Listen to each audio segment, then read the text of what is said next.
Assalamualaikum warahmatullahi wabarakatuh. Nah, kembali lagi nih.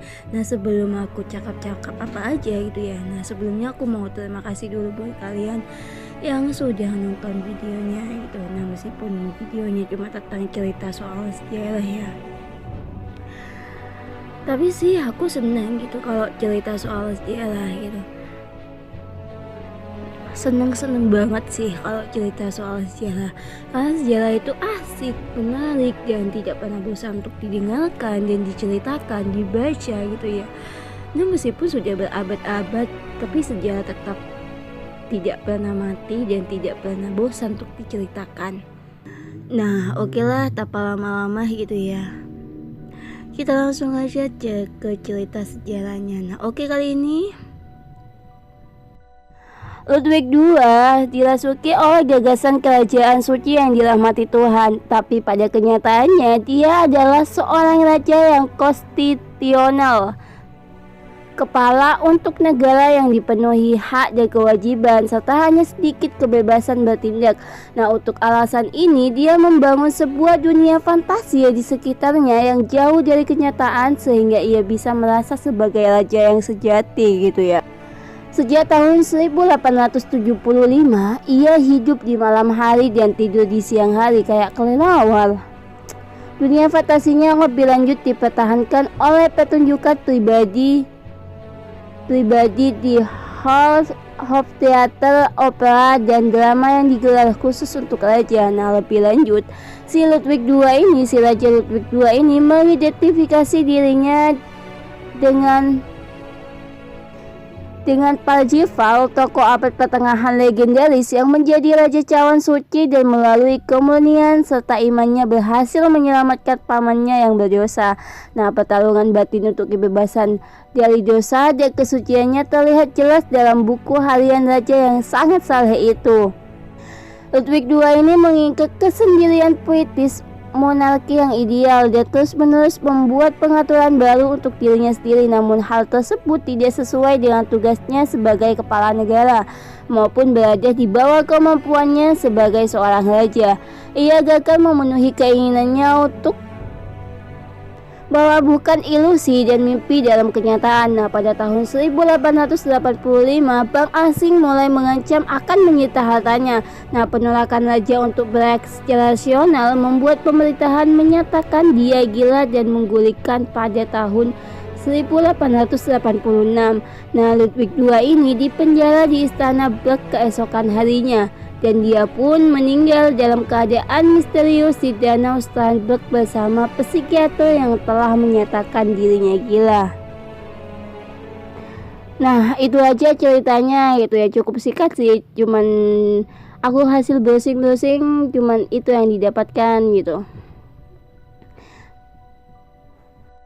Oke, kali ini aku mau cerita tentang sejarahnya seorang raja yang bernama Ludwig II. Nah, bagaimana ceritanya? Oke, kita langsung aja mulai gitu. Nah, nama lengkapnya sebenarnya adalah Ludwig Frederick Wilhelm yang lebih dikenal sebagai Raja Ludwig II sih. Nah, panggilan itulah yang populer gitu. Nah, si Raja Ludwig II ini merupakan salah satu tokoh paling legendaris dalam sejarah Bavaria dan Jerman. Nah, Raja Ludwig II ini lahir pada 25 Agustus 1845 di Scholz, Nymphenburg. Ia naik tahta pada tahun 1864 dan mengakhiri kepemimpinannya setelah meninggal pada tanggal 13 Juni 1886 di Danau Starnberg. Nah, Ludwig II ini memiliki banyak julukan nih teman-teman, antara lain Raja Angsa, Raja Gila dari Bavaria, Raja Impian, dan Raja Ludwig Gila. Kakeknya si Ludwig I gitu ya dari Bavaria menunjukkan bahwa Louis XVI dari House of Bourbon Prancis sebagai ayah baptis dari si Raja Ludwig II ini. Nah, Ludwig II ini dan saudara laki-lakinya Otto dibesarkan secara ketat dengan penekanan pada kewajiban orang tua mereka. Maximilian II adalah seorang penganut Katolik dari Bavaria. Dan Putri Mary dari Prusia adalah seorang penganut Protestan, intinya mereka beda agama lah gitu ya. Nah, orang tua Ludwig II ini tidak terlalu dekat sama satu sama lainnya maupun dengan putra pertama mereka. Nah, Ludwig II ini adalah pemuda pelante yang senang bermain akting, memiliki minat gitu terhadap lukisan dan sejenisnya, serta suka memberi hadiah dari barang pribadi baik berupa uang dan barang kepemilikan lainnya yang milik dirinya gitu. Nah, si Raja Ludwig II ini menghabiskan sebagian besar masa mudanya di sebuah kastil daerah tinggi angsa saat itu gitu. Nah, Ludwig II ini tumbuh di antara gambar dan ikon angsa serta danau angsa di dekatnya. Nah, Ludwig II ini memiliki ketertarikan terhadap drama musik, tulisan Richard Wagner, dan komponis musik romantik berpengaruh di Jerman. Nah, opera favoritnya adalah Lohengrin, Wagner, dan Schweikart. Ludwig II ini membawa komposer itu ke Munich dan menggelar festival opera yang ia impikan pada tahun 1864. Nah, Ludwig II ini naik tahta setelah kematian ayahnya saat usianya baru menginjak 18 tahun. Tanpa pengalaman hidup atau politik, sehingga tahun pertamanya sebagai raja tidak berjalan baik. Dan belasan tahun kemudian, ia mengakui bahwa ia telah menjadi raja yang terlalu dini. Ia merasa telah direnggut dari buku-bukunya secara mendadak saat diangkat ke atas tahta. Ia belum cukup belajar, namun ia berusaha membuat awal yang baik dan mempelajari hukum negara. Ia dikenal sebagai raja muda yang pemalu. Karena menarik diri dari Munich dan tinggal di pegunungan Alpen, Bavaria, tepat ia akhirnya membangun beberapa kastil. Nah, sebagian besar ketenaran Ludwig II ini dikaitkan dengan istananya yang cukup sulit ya aku bilang gitu. Gimana bilangnya ya?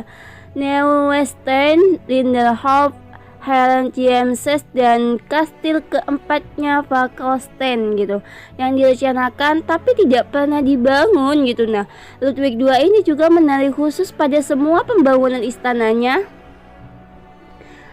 yang membuat para arsitek dan pengrajin terkadang sangat kesal dengan tingkah dan keinginan melayani keinginan si Raja Ludwig II ini gitu. Nah, Raja Ludwig II ini mendapatkan banyak inspirasi untuk kastilnya dari opera Wagnerian, khususnya Lohengrin dan Tannhäuser. Meskipun ia bersikeras bahwa inspirasinya berasal dari mitologi Jermanik asli daripada revisi opera Wagner. Pada tahun 1866,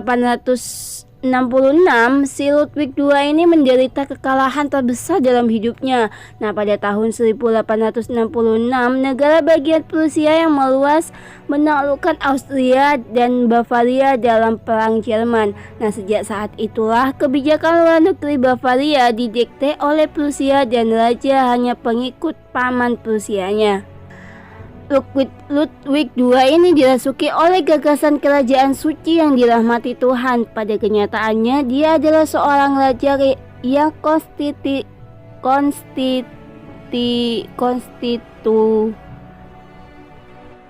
Nah, begitulah ceritanya. Mungkin cukup sekian. Apabila ada kesalahan, mohon dimaafkan. Wassalamualaikum warahmatullahi wabarakatuh.